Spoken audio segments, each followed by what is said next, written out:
तो देखिए, भोपाल के प्यारे मियां, आपको बता दें सेंट्रल इंटेलिजेंस ने गृह मंत्रालय से प्यारे मियां का पूरा रिकॉर्ड मांगा है।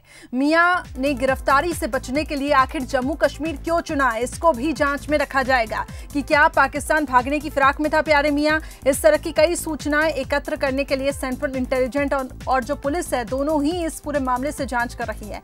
मध्य प्रदेश के गृह मंत्री डॉक्टर नरोत्तम मिश्रा ने भी कहा कि जो जानकारी मांगी गई है उन्हें एकत्र करके सेंट्रल इंटेलिजेंस को दी जाएगी।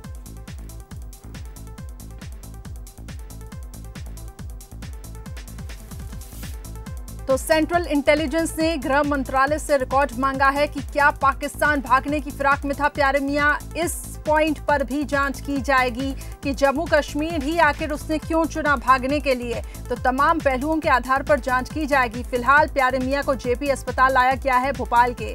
यहां पहले कोरोना का टेस्ट होगा और मेडिकल जांच होगी। इसके बाद ही आगे कोर्ट में ले जाया जाएगा, आगे पूछताछ शुरू होगी। तो ये भी पता लगाने की कोशिश होगी कि क्या ये चेन कितनी बड़ी है और कौन कौन रसूखदार और बड़े नाम इसमें शामिल हैं, इसका भी खुलासा हो सकता है।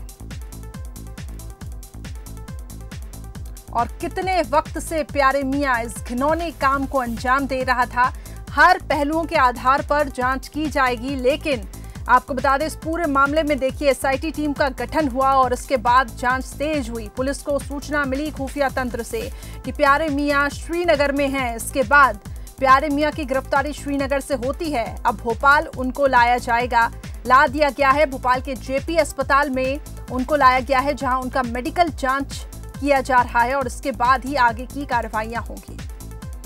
आकर्ष हमारे साथ लगातार इस खबर पे बने हुए हैं, जेपी अस्पताल के बाहर ही आकर्ष खड़े हैं।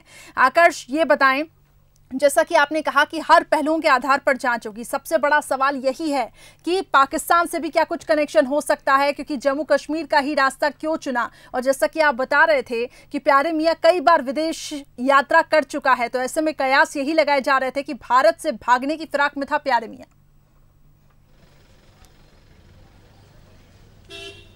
साफ तौर पर करिश्मा, प्यारे मियां जो है वो भागने की फिराक में था और सबसे अहम, वो सबसे ज़्यादा जिस चीज़ की तलाश जो है इंटेलिजेंस ब्यूरो कर रहा है वो पाकिस्तान की तरफ, सूत्रों के हवाले से जो मुझे खबर मिल रही है वो पाकिस्तान की तरफ भागने वाला था। कहीं ना कहीं जिस तरीके से वो विदेश की यात्रा कर चुका है और सबसे ज़्यादा वो दुबई की यात्रा करता था और उसके बाद श्रीनगर में उसके रिश्तेदार भी रहते हैं। तो कहीं ना कहीं जिस तरीके से हमने श्रीनगर में देखा आतंकवादी गतिविधियाँ होती हैं, तो कहीं ना कहीं इस पहलू पर भी पुलिस जाँच करेगी कि ऐसा तो नहीं है कि उसके अंडरवर्ल्ड से कोई कनेक्शन हो या फिर कोई संगठन, आतंकवादी संगठन से उसके संपर्क हो। कहीं ना कहीं जिस तरीके से श्रीनगर पहुंचा, श्रीनगर में जिस तरीके से गतिविधियां होती हैं, ऐसे में ये भी सवाल खड़े होते हैं कि कहीं वो इन लोगों के संपर्क में नहीं आया या पहले से तो नहीं था। क्योंकि इस तरीके से एक साम्राज्य खड़ा करना करिश्मा, अवैध तरीके से कब्जे करके रखना और या फिर इतनी संपत्ति और इतने पोर्स इलाके में डांस बार बना के रखना और इतनी संपत्ति होना, जिस तरीके से उसके कार्य हैं, उससे इतनी बड़ी संपत्ति खड़ा करना काफी मुश्किल है। तो पुलिस तमाम तरीके से बात कर रही, तमाम तरीके से पूछताछ कर रही कि दूसरे देशों की जो बात की जाए, दूसरे देशों की इंटेलिजेंस से तो उसके संपर्क नहीं थे, कहीं वो दूसरे देशों में तो अपने देश की जानकारी नहीं पहुंचाता था।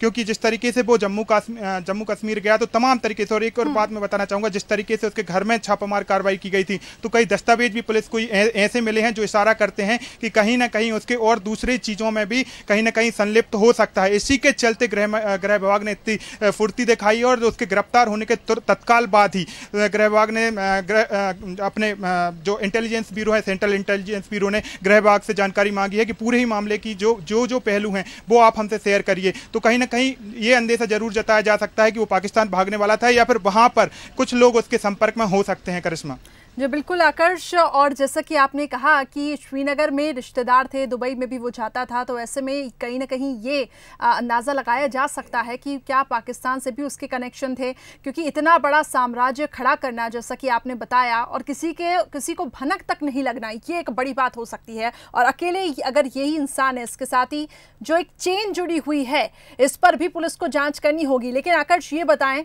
क्योंकि आप जेपी अस्पताल के बाहर ही खड़े हैं जहाँ मेडिकल चेकअप हो रहा है, ये बताएं कि कब तक ये मेडिकल चेकअप होगा, इसकी क्या कुछ सूचना है, इसके बाद कहां ले जाएगी पुलिस उन्हें?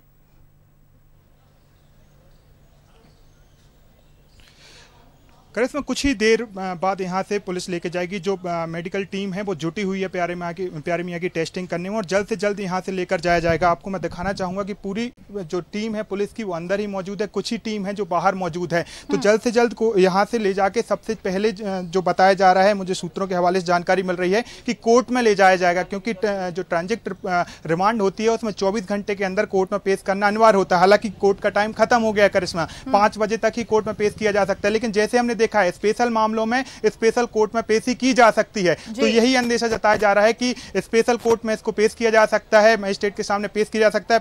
5 से 10 मिनट का प्रोसीजर रहेगा कोर्ट में और उसके बाद पूरी लिखा पढ़ी के बाद और जो प्यारे मियाँ को जिस तरीके से जो उसके साथी हैं, हमने 6 साथियों के बारे में लगातार मैंने आपको बताया, वो 18 जुलाई तक की पुलिस रिमांड में है। तो साफ यही 18 जुलाई तक वो रिमांड में है, तो प्यारे मियाँ को रिमांड में रखा जाएगा। तमाम लोगों से पूछताछ की जाएगी, प्यारे मियाँ को उनके सामने लाया जाएगा, उनसे पूछताछ की जाएगी। और कहीं ना कहीं अब सफेद फरोश जो लोग हैं, सफेद व्हाइट कलर जो लोग हैं, उनकी नींदें उड़ गई हैं प्यारे मियाँ की गिरफ्तारी के बाद की कहीं ना कहीं अब चेन बड़ी होगी और कई लोग और भी गिरफ्तार होंगे। करिश्मा बिल्कुल आकर्ष, आप वहां पे मौजूद रहिए, नजर बनाए रखिए, आपसे हम अपडेट्स लेते रहेंगे। तो अब से कुछ ही देर के बाद ये मेडिकल चेकअप पूरा हो जाएगा। इसके बाद जैसा कि आकर्ष जानकारी दे रहे थे, क्योंकि 5 बजे तो कोर्ट बंद हो जाता है, ऐसे में क्या स्पेशल कोर्ट में जाकर प्यारे मियाँ को वहां पे पेश किया जाएगा। कई अभी इसमें सवाल भी हैं कि पुलिस आखिर किन पहलुओं के आधार पर आगे अब जांच करेगी, क्योंकि क्या पाकिस्तान से भी एक कनेक्शन है, जम्मू कश्मीर ही आखिर क्यों चुना गया। हालांकि जैसा कि आकर्ष बता रहे थे कि जम्मू कश्मीर में कुछ करीबी रिश्तेदार हैं, दुबई से भी संपर्क हैं, तो तमाम पहलू हैं। आकर्ष, बहुत बहुत शुक्रिया फिलहाल हमारे साथ जुड़ने के लिए।